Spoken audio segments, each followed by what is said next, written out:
আজকের আনন্দ, আজকের গণঅভ্যুত্থানের দ্বিতীয় বার্ষিকী উদযাপনে এটি শুধু 11 দলীয় ঐক্যের ব্যাপার নয়, এটি গোটা বাংলাদেশের স্বাধীনতাকামী আন্দোলন বিরোধী আন্দোলনকারী মানুষদের আজকের এই দিবস। সেই দিবসে এখন যারা বিভিন্ন দিকে ঘোরাফেরা করছেন তাদেরকে আমাদের ঐতিহাসিক গণসমাবেশে অংশগ্রহণ করে শেষ পর্যন্ত আজকের এই গণসমাবেশ সফল এবং সার্থক করার জন্য উদাত্ত আহ্বান জানাচ্ছি।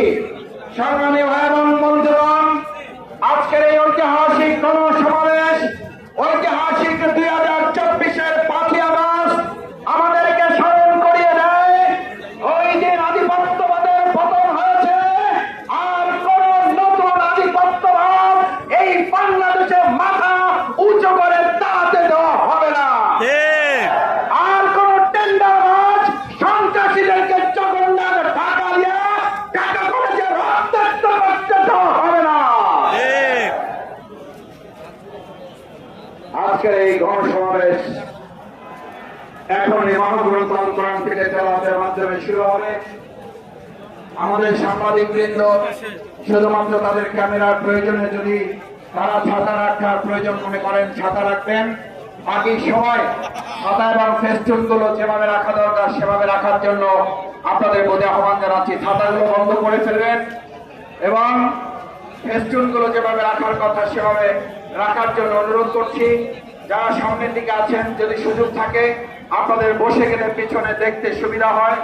সংগ্রামী ভাই এবং বন্ধুগণ, আজকের ঐতিহাসিক গণসমাবেশ জুলাই গণঅভ্যুত্থানের দ্বিতীয় বার্ষিকী উদযাপন উপলক্ষে এই গণসমাবেশ এখনই মহাগ্রন্থ আল কোরআন থেকে তেলাওয়াতের মাধ্যমে শুরু হবে।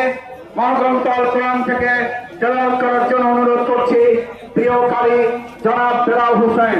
কারি বেলাল হোসেন কোরআনে হাকিম থেকে তেলাওয়াত করছেন।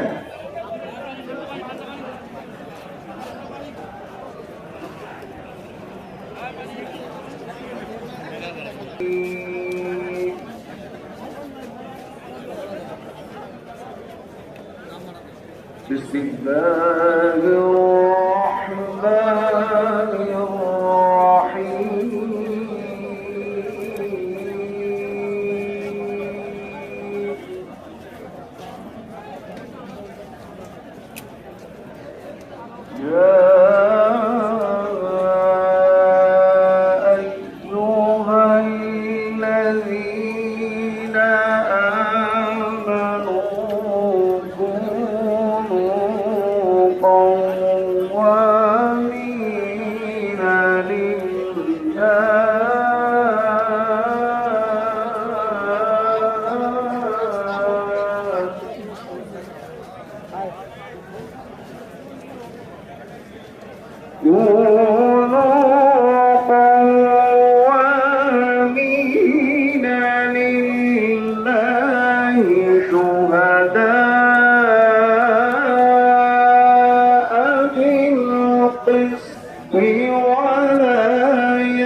ولا يجرمنكم